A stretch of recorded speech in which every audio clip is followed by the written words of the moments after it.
Hi everyone and welcome to Christmas Folklore. I'm Justisa and let's get right into it. Today we will be talking about Santa Claus. No, not the commercial Santa with a red suit and jolly demeanor. We are talking about the beginning. How did Santa come to be and who is he really? Let's start talking about people that have had an impact on the Santa Claus figure. First person is from Northern Europe, more specifically Scandinavia and Norse mythology, where Yule was celebrated. Yule is celebrated around winter solstice, and among the things that were celebrated was the wild hunt. One important person or deity for the wild hunt is Odin, who led the wild hunt.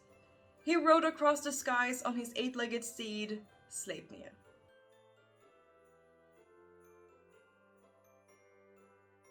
In pagan beliefs, Odin has many names. Some of them are Wodan, Mjolnir, which means Yule figure, and Langbarel, which means long beard, which he is depicted with.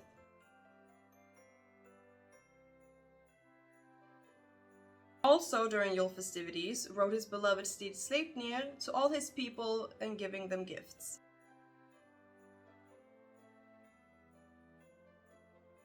Odin is known as the All-Knowing. He sacrificed his one eye and threw it into Mimir's well.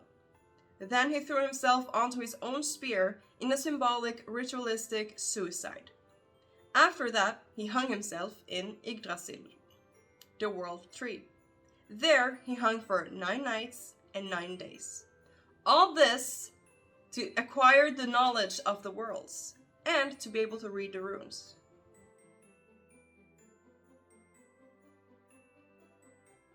He sends out his 2 ravens, Hugin and Munin, every day to collect information about what's happening in Midgård and Asgård. He knows if you're good or bad, and if you should get a present or be punished.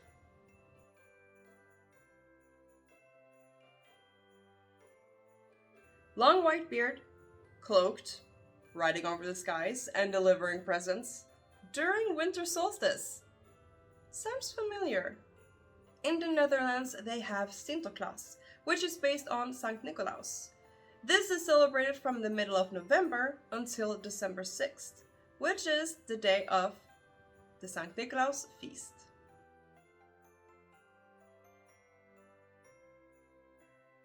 Santa Claus comes with gifts to all the children who have been nice. With the help of his large red book, he knows who has been nice or naughty, who'll get a gift or not.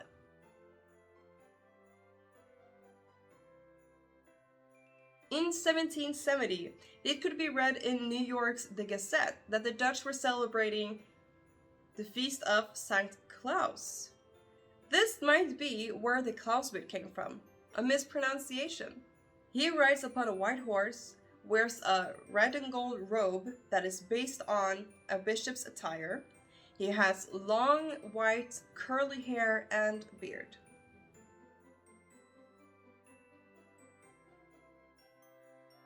Sinterklaasfest has its beginning in the Middle Ages. It was to help the poor by putting money in their shoes, which also connects to the celebration of St. Nicolaus and Krampus. But Sinterklaas doesn't have Krampus as his companion. He has Zwarte Piet, Black Pete. Zwarte Piet is dressed in colorful clothes and blackface, something that quite recently got a huge backlash for the Netherlands. Apparently, it is supposed to look like soot. But Zwarte Piet has been around from before the 19th century.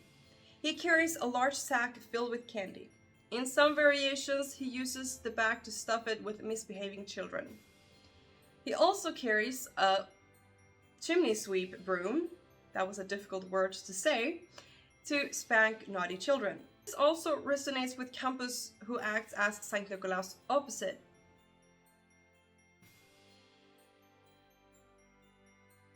And lastly, let's talk about St. Nicolaus.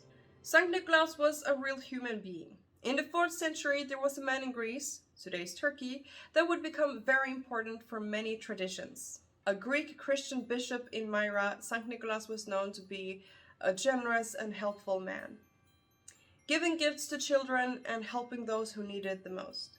He is depicted as a large man with a beard and a bishop's robe.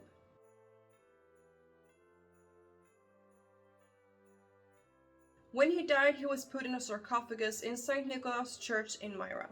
But satyrs from Bari took half of his skeleton and brought it to Bari, enshrining them in Basilica di San Nicola.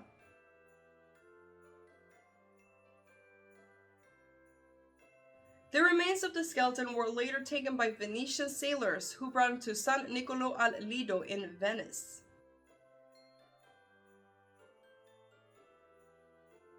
The sarcophagus is still in St. Nicholas Church in Myra.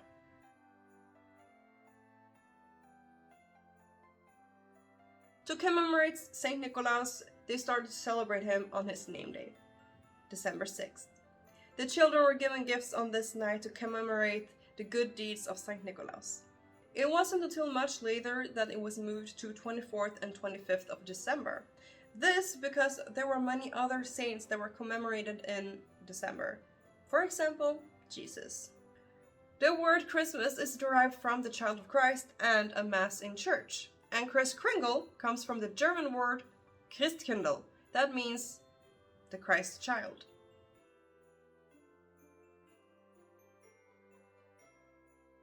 Now we have looked at the pagan beliefs to the Middle Ages to the dawn of Christianity. There are many more factors, but these are the most relevant, I believe.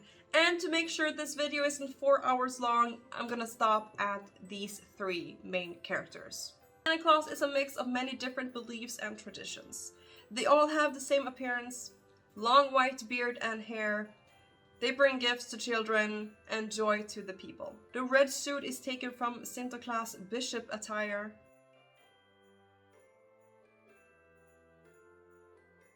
The all-knowing from Odin. He sees you when you're sleeping, he knows when you're awake, he knows if you've been good or bad, so be good, for goodness sake.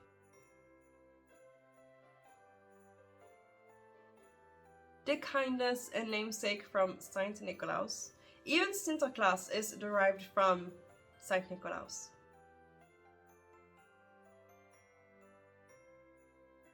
I did hear from somewhere that Santa Claus got his current look from a Coca-Cola commercial.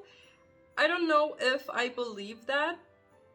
Like, if we look at the history, it goes way further back than a Coca-Cola ad.